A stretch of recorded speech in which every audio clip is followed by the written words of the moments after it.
The craftspeople restoring our 1858 Steinway Square, the three men had all worked at Steinway for more than 35 years each. Their combined work experience at Steinway thus is well over 100 years.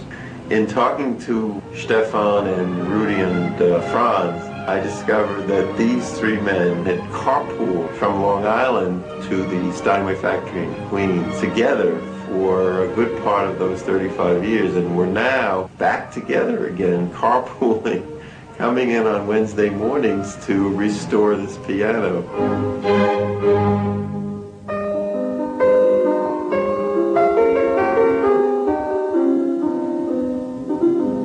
The piano had been living with the Jensen family in Maryland and was brought up to the Steinway piano factory in Queens.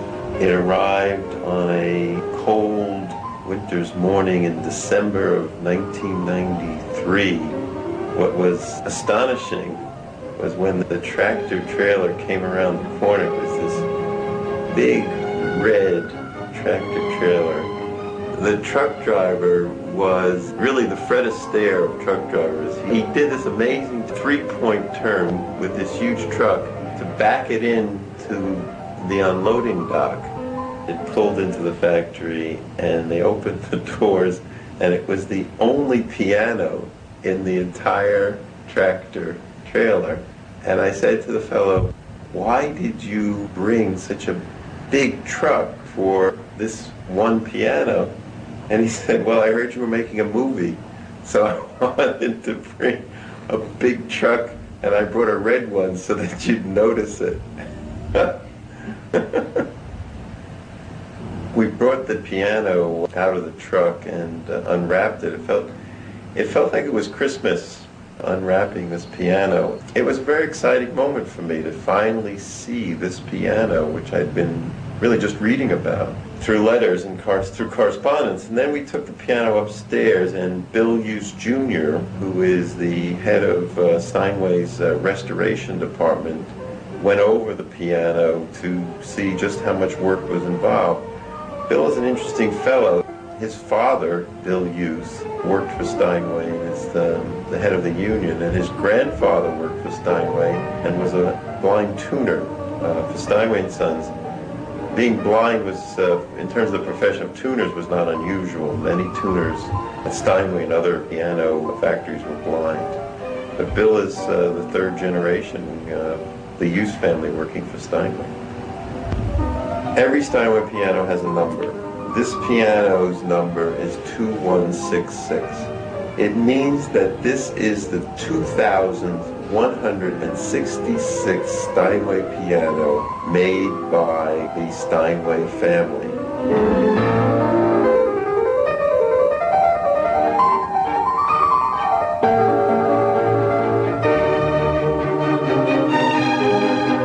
This piano traveled over space and time, and it survived.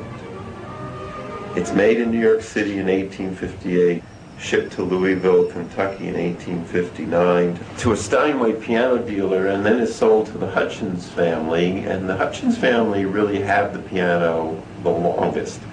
I don't know how many generations have the piano, but it's handed down to Miss Gertrude and Miss Edna, who are sisters who never marry. They're teaching Sunday school in Louisville, Kentucky. The story that Miss Edna told about this piano was that during the Civil War, her parents, fearing Confederate soldiers coming through Kentucky, fearing that they would damage the piano because maybe they suspected the Hutchins of having loyalties to the North, they hid the piano. Then when Southern troops came through Kentucky to show loyalties to the South, they played Dixie on the piano. Well, then when the war was over and Northern troops were coming through Kentucky and looting and burning, the Hutchins family loaded the piano into a wagon, covered it with hay, and put it out into a field. And it stayed out in that field for several months and made it through the Civil War. But what remains on the piano today are the remnants of the mice, the field mice, that were really biting into the keys There were also some mice trapped inside, and the ivory keys were bitten through by the mice. And when we restored it, Jane Jensen and I insisted that they leave that to show that this was communication to us from the mice of the Civil War period. And I personally felt that we shouldn't repair that, because it would be like repairing the crack in the Liberty Bell, that what makes this piano historic is to show its signs of aging. And I think when you restore a piano, you really don't want to bring it back to being new.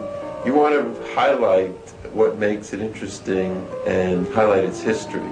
Anyway, the Hutchins sisters grew old.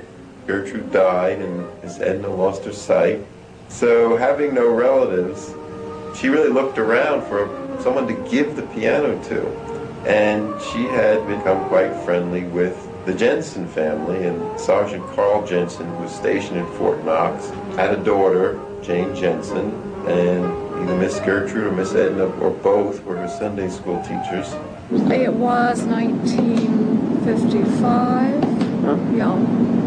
And they had a small house in a very modest part of town. And it was quite dark and musty, and I was always a little afraid of elderly people, as children will be. And they took me in, and they said, "We have something to show you." And took me to the parlor, which was quite dark. It was heavy, curtains were drawn, and this big, gigantic thing in the corner was covered in a tapestry with fringe all along the edges. And so they uncovered it and lifted this big lid up, and I sat down and I started to play it.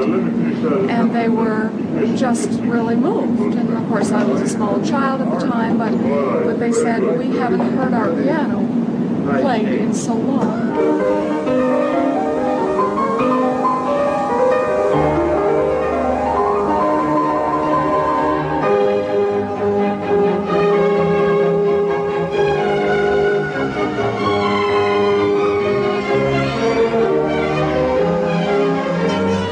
Franz worked on the interior of the piano, and Rudy and Stefan worked on the exterior of the piano.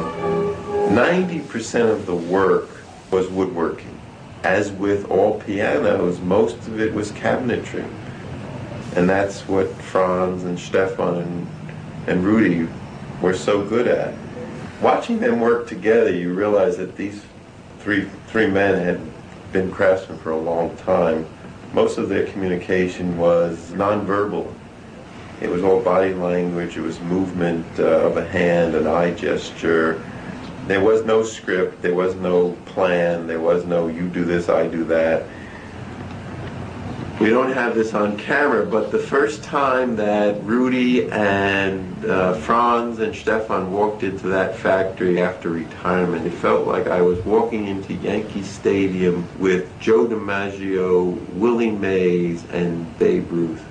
They were seen as heroes. Workers, no matter race and ethnicity, came flooding over to them to hug them, to cheer them. Work stopped at the factory. And I just felt like I was with a superhero. We were very, very fortunate to find Franz, Stefan, Rudy, and I would add Bill Youse. It was really just being very lucky to find these craftspeople who loved their work and who were willing to give their time on a volunteer basis just to restore this piano so that one day they could look at it and say, I brought that back to life.